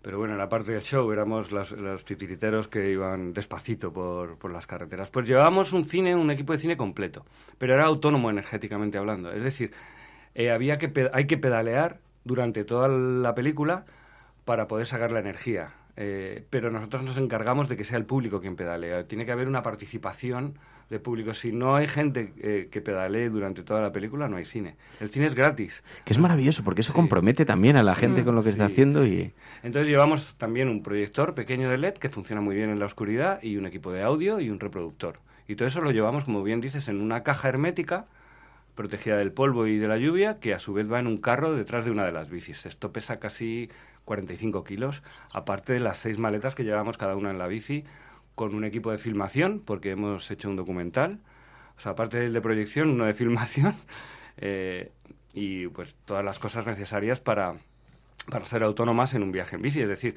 comida para 3 días, agua, pues la tienda de campaña, la cocina... la olla a presión, que también llevamos una olla a presión.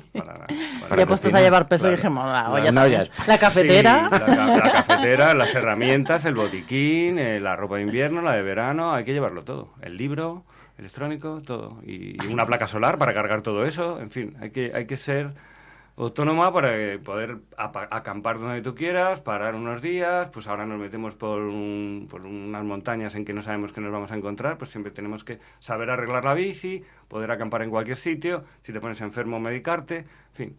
claro, Esto esa es otra, porque luego también riesgos en términos de salud asumís algunos. También es mucha soledad, es mucho tiempo lejos de los grandes circuitos sanitarios, ¿no? Sí, bueno, es verdad que allí sanidad está el tema complicado. Siempre hay pues clínicas privadas que, bueno, son medio equiparables a las de aquí. Y bueno, sí, nos pusimos los dos con malaria, Carmelo 2 veces, que la primera vez la verdad es que nos asustamos bastante porque, bueno, no lo teníamos controlada la enfermedad, no sabíamos bien los síntomas y lo pillamos tarde y estuvo ahí 3 días en el hospital peleando. Y en un hospital de allí. ¿Y Sí, qué tal sí. la experiencia? Hombre, la experiencia por la enfermedad, porque como dice Isa, lo pillamos tarde. Bueno, pues claro, nada. tú estabas desconectado total. Bueno, a mí me salvaron la vida directamente, pero porque tuvimos la suerte de llegar a Bamako, una capital en Mali, y bueno, me pilló enfermo cerca relativamente. Y bueno, entre Isa, que insistió en que fuera al hospital. Porque él no quería, claro. Estaba medio O sea, muriendo y no quería ir al hospital. Le habrías pasado en la tienda de campaña de la malaria. Sí, de hecho eso fue lo que hizo que retrasáramos un poco la entrada en el hospital, y cuando ya entré fue un poco tarde. Pero bueno, me sacaron. Oye, Ahí está, te sacaron. Yo soy Isa y te abandono en el camino. O sea, ¿cómo que no vas al hospital? O sea, Pues pero... aún estando con 40 y pico de fiebre, tirado en el suelo, peleando porque no quería ir al hospital. Y era como, tuvimos que llamar a una médico, a su mejor amiga, que es médico en España, y yo pasarle el teléfono para decir, Carmelo, vete al hospital. Y luego, ¿teníais vosotras cobertura por allí? Sí, la verdad es que es lo que comentaba antes Carmelo, que al haber antenas de teléfono y de internet en cada 50 kilómetros, comprábamos siempre una tarjeta local y estábamos bastante conectados por eso, que en caso de emergencia sabíamos que estábamos bastante salvados. Y luego siempre intentábamos contactar con gente, con ONGs de francesas, españolas o locales de cada país, también para ir a sitios pues que nos interesaban, como hospitales, orfanatos, cárceles, y además hacer un poco de red, ¿no? De que supieran dónde estábamos, de que nos dijeran dónde ir, y así estábamos bastante seguros en ese tema. Pero bueno, también es verdad que África es muy grande. Estamos generalizando, Sí, hay claro. mucha diversidad en cuanto a los países, ¿no? Si ya la hay aquí, si ya la tenemos dentro, imagínate, ¿no? Por ejemplo, en Burkina Faso solo hay 54 lenguas diferentes, ¿no? Y aquí nos peleamos por 4. y realmente pues es un continente muy diverso, cada país es increíblemente diverso, entonces nos encontramos situaciones de todo tipo, o sea que ha sido muy divertido. ¿Habéis vivido alguna situación de incómoda, de riesgo, de que os hayáis asustado, no sé si por razones de enfermedad, por razones técnicas, por razones de relación con el resto de los seres humanos? ¿Alguna situación que os haya puesto en una situación complicada? Pues yo creo que lo primero que recuerdo es cuando Carmelo estuvo con la malaria, que estuvo bastante mal, y esa fue una situación bastante crítica de me está haciendo caras. Bastante crítica de... que os había atacado algún... Bueno. ¿Lo has entendido? Ah, vale, es verdad, estabas diciendo lo de los elefantes. En la mímica. No lo he pillado. Vale, es verdad. Aparte de la malaria, tuvimos un encuentro con elefantas más bien.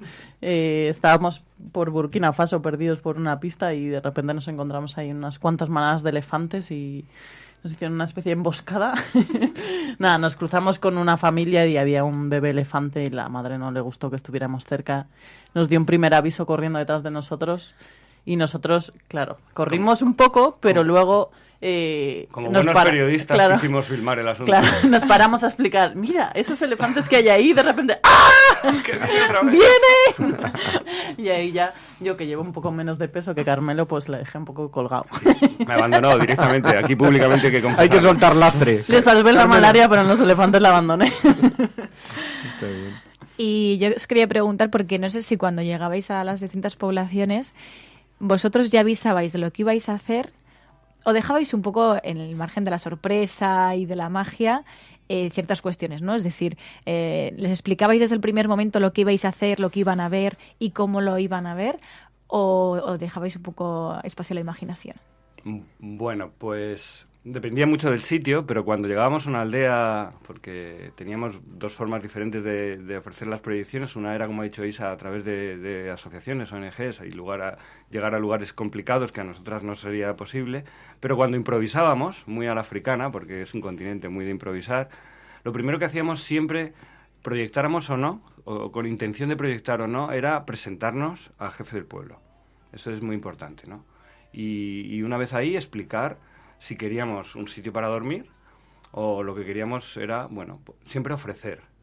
Intentábamos decirles claramente que tenemos esto. Mira, tenemos un cine, funciona de esta manera y esta noche, si queréis gratuitamente, os podemos hacer una proyección. Nunca nos decían que no. Nunca había una negativa. Y a partir de entonces les decíamos, vamos a necesitar dos cosas, básicamente. Lo de la oscuridad no lo decíamos porque generalmente no había electricidad en los pueblos. Pero decíamos un sitio donde poner la pantalla y gente para pedalear. Nunca había ningún problema. Todo eran facilidades, obviamente. Luego aparecía todo el pueblo, desde los más ancianos hasta las más pequeñas, y allí se hacía una proyección. Bueno, yo soy muy purista del cine, pero se me han quitado los purismos del cine yendo allí. Claro, yo soy de los que va al cine y oye que alguien está abriendo un caramelo y ya estoy mirando para atrás.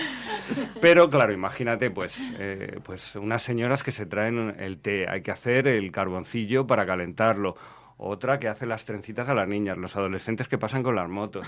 Y es como, era un mundo completamente distinto, no era una película en el que se hacía caso y no se hacía caso, pero y hemos aprendido un montón de lo divertido que ha sido eso. Era muy gracioso ver a Carmelo al principio de las primeras proyecciones pasando diciendo a todo el mundo que se callara, que se estuviera quieto, que se sentara en su sitio, y era como, bueno, qué yo me reía, claro. La verdad, sí.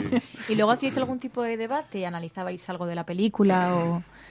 Pues cuando hacíamos proyecciones un poco más reducidas, porque generalmente esto que dice Carmelo de las improvisaciones en los pueblos, que era más o menos la mitad de las proyecciones que hacíamos, eran 300, 400, 500 personas y normalmente teníamos a alguien que nos traducía para explicar qué íbamos a hacer, que la gente tuviera que pedalear en idioma local, pero la gente no solía hablar francés o inglés o la lengua excolonial, ¿no? Entonces intentábamos hacer debate cuando colaborábamos con ONGs y hacíamos proyecciones para grupos más reducidos como pues mujeres maltratadas o niños o adolescentes. Entonces ahí sí que intentábamos escoger una peli que les decíamos un poco las temáticas que teníamos para que nos dijeran pues qué tema querían tratar y luego intentar hacer un pequeño debate y la verdad es que era súper interesante, ¿no? Sobre todo porque, bueno, a mí me sorprendió mucho con el tema de las mujeres porque normalmente no oyes su opinión cuando vas por la calle porque no están calladas. Pero y tampoco porque no han ido a la escuela y no saben hablar francés, claro. A lo mejor. Es más complicado hablar con las mujeres. Cuando hay un grupo más pequeño con gente de confianza, ¿no? Y se sueltan y expresan su opinión, eso era súper interesante. Y luego estoy viendo una foto vuestra que la verdad es que lleváis las bicicletas cargadas hasta arriba porque veo que lleváis bolsas incluso en las ruedas de delante, vais ahí con muchísimo equipamiento. Y os preguntaba antes, que a mí me llama mucho la atención, porque como también estamos, bien, habéis seguido la actualidad, todo eso imagino, pero de alguna manera esto a mí me interesaba mucho conversar hoy con vosotros porque nos permite colocar sobre la mesa las cosas importantes de las cosas accesorias, porque entiendo que también una experiencia viajando, lugares así donde os encontráis con que con 2 o 3 elementos la gente es absolutamente feliz, que tiene una manera de situar las prioridades de la vida en otro orden, y me parecía muy interesante hacer esa reflexión hoy por la mañana, ¿no? Porque decía, estamos aquí tan absorbidos en España, nos parecen grandísimos problemas, ahora vienen las Navidades con este consumismo tan salvaje, tan atroz que vivimos en estos días, y ¿qué perspectiva veis vosotros en esto? ¿Qué diferencia? ¿Cómo lo observáis esta otra realidad? Bueno, es un tema interesante. El consumismo como tal, perdón, se puede domeñar. Tú puedes domesticar tus impulsos, ¿no? Si puedes domesticar los impulsos sexuales, las pulsiones más básicas del cuerpo humano, no me digas que no puedes dejar de comprarte unos calcetines o unos cascos estupendos para escuchar música y puedes seguir utilizando los que tienes hace 10 años o dejar de comprarte un coche cada 5 años.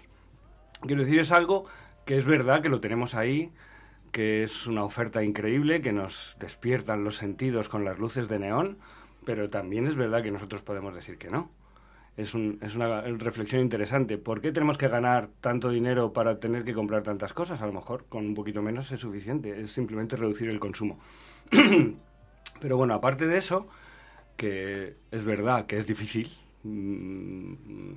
creo que tampoco produce una felicidad increíble y no hay más que ver nuestras caras cuando vamos por la calle. En África nos hemos encontrado con una especie de sensación de vivir, como tú decías bien, ¿no? De que, joder, qué poquito tengo, pero qué feliz soy, ¿no? Es un poco... no es del todo así esa lectura, porque a la gente le gustaría tener mejor sanidad, a la gente le gustaría tener mejor educación, a la gente le gustaría tener cosas también. Ese tipo de cosas, si las tuviesen, ¿serían como nosotros? Que parece que necesitamos ir al psicólogo constantemente con esa cara de amargamiento que tenemos. Pero no lo sé, es una reflexión que nos hacemos. Realmente allí necesitan cosas básicas, pero es verdad que te reciben, son capaces de aprovechar las cosas más básicas. Hemos visto a niños jugando con cosas increíblemente básicas, como a nuestros abuelos, con un plástico, con una bola de papel, y son felices, pero nos hacen falta poquitas cosas, pero no tan poquitas cosas, ¿no? Pero lo que sí que es cierto es que vosotros habéis renunciado a algunas cadenas, a algunas prisiones. Había quien nos decía por aquí, claro, pero ¿qué hago? ¿Dejo todo? Y dice, porque viajar a todos nos gusta viajar. Dice, pero ¿podría dejarlo todo y dedicar mi vida a esto sin tener muy claro cuál es el horizonte laboral, personal, humano? Porque también habéis asumido un riesgo muy importante, que es nos dedicamos a vivir de lo que la vida nos vaya regalando y los momentos que nos vaya regalando. Venís, vais trabajando una temporada, después para volver otra vez a la carretera, y siempre tenéis proyectos así en mente, ¿no? Hombre, está claro que para hacer esto hay que renunciar a otras cosas. Lo que pasa que a nosotros nos compensa, no sé si pues cada uno tiene sus circunstancias y sus historias de vida, y a nosotros nos compensa pues dejar un poco esa comodidad, esa seguridad, entre comillas, de tener un trabajo, una casa y irnos por ahí porque nos aporta más, ¿no? No sé, creo que cada uno es muy, muy diferente y las circunstancias son diferentes. Y es verdad que lo que decías antes, por ejemplo, de lo que más hemos aprendido allí es de relativizar, ¿no? De que cosas que nos parecen aquí súper importantes luego realmente no lo son. Y yo que repito que era mi primer viaje en bicicleta, ibas al principio súper cargada con un montón de cosas, y a medida que no vas usando las cosas y que las tienes que cargar tú y te pesan, pues vas soltando cosas, ¿no? Vas soltando lastre, que no es solo material, sino también un poco espiritual, ¿no? De, ostras, es que no me hace falta casi nada, ¿no? Para vivir, para ser feliz. No estoy pensando todo el rato en trabajar para ganar dinero, sino solo tengo que dedicarme a vivir, que eso es una cosa que casi no te das cuenta, pero de repente dices un día, ostras, que no estoy pensando en que tengo que trabajar para ganar dinero, para poder vivir, para pagar el alquiler, sino estoy disfrutando de la vida, y eso es un regalo que para mí no tiene precio. ¿Y cómo financiáis todos estos viajes? Porque luego venís, trabajáis un tiempo, después volvéis a emprender. Habéis hecho también aquí un proyecto en España que ahora os quiero preguntar por eso, pero ¿cómo se financia? O sea, ¿cómo lo conseguís? Trabajando. Previamente, 3 años antes, estuvimos trabajando de todo lo que nos salía. Además, hemos contado afortunadamente con la colaboración de un montón de directores y directoras que nos cedieron para el proyecto los derechos o la capacidad de poder reproducir. Hacíamos algunas proyecciones antes, de ahí pues hicimos camisetas, vendíamos camisetas, pasábamos la gorra, siempre voluntario, para que la gente pusiese para el proyecto lo que quisiera, y a partir de ahí colaboración de algunas empresas que nos han dado material, nunca dinero. Y bueno, salimos con la idea de tener un año de viaje con el dinero que teníamos, pero con ese mismo dinero estuvimos 2 años y nos sobró la mitad. La verdad es que gastamos muy poquito. Hemos viajado sin combustible, con la casa a cuestas, con la hospitalidad increíble. Siempre decimos que el proyecto no es posible sin el resto de la gente que colabora comprando una camiseta, la gente que colabora llamándonos a un instituto para que contemos la experiencia, la gente que nos ha echado un cable con la mecánica antes de salir, amigos que nos han ayudado a construir el carro, gente que nos acoge en su casa. Es que sin la gente es imposible. Tú piensas que vamos con 85 kilos encima, que somos súper vulnerables, y la gente no nos protege. O sea, para nosotros ha sido una lección de vida. O sea, sí, es verdad que somos individuales, que nos criamos en una sociedad individualista, y maravilloso es eso, que poder ser individual y poder ser anónima en un momento dado, pero también también somos red, creamos red, y estamos necesitados y necesitadas de conectarnos y de depender de los demás y de ayudar a los demás, y eso es súper bonito, y nos hemos sentido bien ofreciendo una cosa y recibiendo un montón. Esto es una cosa increíble y tenemos que tenerla en cuenta, vamos. Lo invito a todo el mundo a que intente ser lo más frágil posible y dejarse ayudar. Y después habéis reproducido, cuando llegasteis aquí de África, reprodujisteis esta misma experiencia, pero en algunas regiones deshabitadas en España o despobladas, y habéis tenido también experiencias muy bonitas, ¿no? Sí, la verdad es que queríamos, pues eso, hacerlo aquí, porque siempre parece que te tengas que ir lejos, ¿no?, para hacer algo chulo.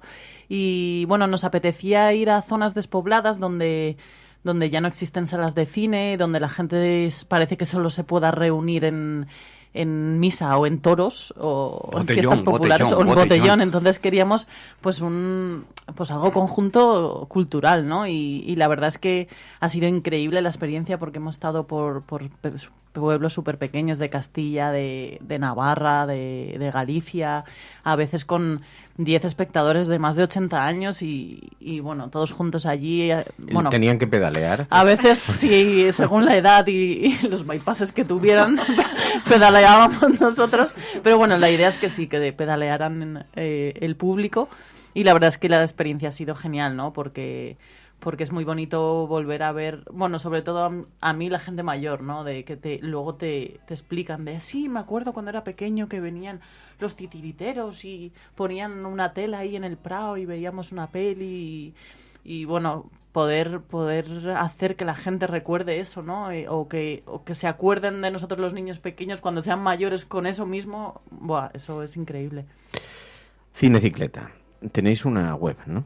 Uh-huh. Tenemos un blog que es cinecicleta.wordpress.com donde, bueno, hemos estado poniendo las crónicas del viaje y ponemos, bueno...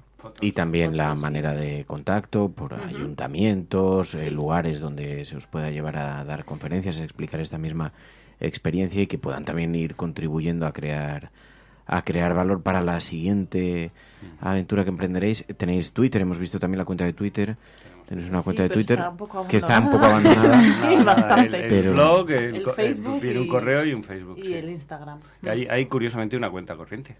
Mira. Sí, anda, mira. Para aportaciones, donde se pueden hacer aportaciones y participar de esta experiencia de esa manera. ¿Tenéis pensado algún proyecto más después de lo que habéis hecho por los pueblos en España? Bueno, creo que ahora estáis trabajando durante este tiempo con la idea de volver a marcharos, ¿no? Sí, no lo dejan los jefes. Refinanciar un poquito el proyecto y sí, con la idea de... Bueno, la principal idea es intentar aligerar el equipo. Porque ya las rodillas del abuelo dicen que... Es su cumpleaños hoy. Hoy es mi cumpleaños. Hoy es tu cumpleaños. ¡Felicidades! Esto se tenía que haber avisado. Con casi los 50, las rodillas te dicen hemos que... hecho madrugar. Que habéis venido en bici. ¿O no? Al final, sí. Por las cuestas de Madrid. Sí. Que no es tontería. Que no son eléctricas, claro. No. Para nosotros no hay bicis eléctricas, hay ciclomotores. Claro, eso sí. Bueno, ahora debatimos eso. Venga, vale. Me he hecho súper convencido de esto. Pero bueno, digamos que como transición para la bicicleta, que aunque solo sea como punto de aproximación. Aunque solo sea por eso, fantásticamente. Pero así bienvenidas. Tenéis la mirada puesta en algún proyecto, ¿no? Sí, todavía no está ahí en el aire, pero siempre estamos ahí dándole vueltas dónde, cuándo, por qué. Bueno, porque ya lo sabemos. Pero sí, la idea es seguir con esto porque nos ha dado muchas alegrías y nos gusta. Y nos gusta ser nómadas. O sea, es verdad que al principio desconectamos. Hace 3 años decidimos cambiar de personas que viven sedentariamente, muy felizmente, porque nosotros vivíamos aquí en Madrid, teníamos una casa de alquiler, cuanto antes se podían pagar. Teníamos un trabajo las dos bien, a gusto, pero decidimos, o sea, no nos fuimos por estar a disgusto, nos fuimos porque queríamos hacerlo. Uh-huh. Y queremos volver a hacerlo porque nos sigue apeteciendo pues conocer mundo, aprender, porque es lo que hemos hecho increíblemente en África, hemos aprendido de la vida un montón de cosas y creemos que el mundo es enorme y hay que intentar aprovechar aspirar todo el aire fantástico que nos da la gente y los animales y las plantas y la tierra y todo eso. Y en bicicleta mola mucho. Estás muy directamente conectada. Pues nada. Os lo agradecemos muchísimo de corazón que hayáis pasado por el estudio de La Cafetera en nombre de la audiencia de La Cafetera, en nombre de la Resistencia. Les ha encantado la entrevista. Sabía que iba a pasar y por eso mira que hemos tenido que os hemos liado porque además en los últimos días teníamos varias fechas previstas y entre unas cosas y otras hemos tenido que estar me ha parecido muy bonito esto, pero ¿no? Sabía que la gente iba a conectar con la experiencia. Yanira dice: aventurarse a ser frágil, dejarse llevar y construir redes. Una bella entrevista que rompe los estereotipos con cada pedalada. Qué bonito, Jolín, gracias. Llorar. Muchas gracias a vosotras por invitarnos, por este fantástico café que nos habéis preparado para estar un poco más despiertas y por darnos la oportunidad de ofrecer el proyecto a más gente. Muchísimas gracias a vosotras, de verdad, por venir. Mira, Mamen Páez, que es un oyente que precisamente ahora está en África, que está ayudando, siempre tiene alguna tarea de solidaridad y ahora está precisamente en África y estaba escuchando y dice, estoy escuchando esta experiencia que me gusta tanto. Le enviamos un beso fortísimo también a Mamen Páez.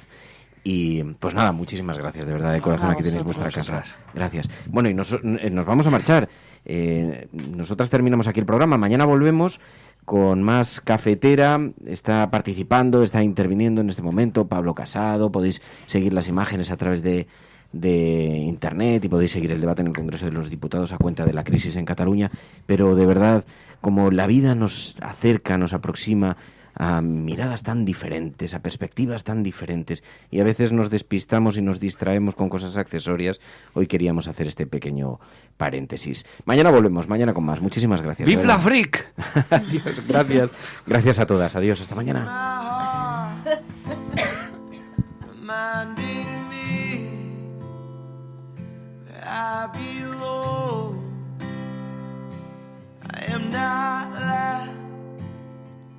La Cafetera es un programa de radio que se financia gracias a las aportaciones de los oyentes. Si te gusta el periodismo que defiende y sientes que te acompaña, hazte mecenas y ayúdanos.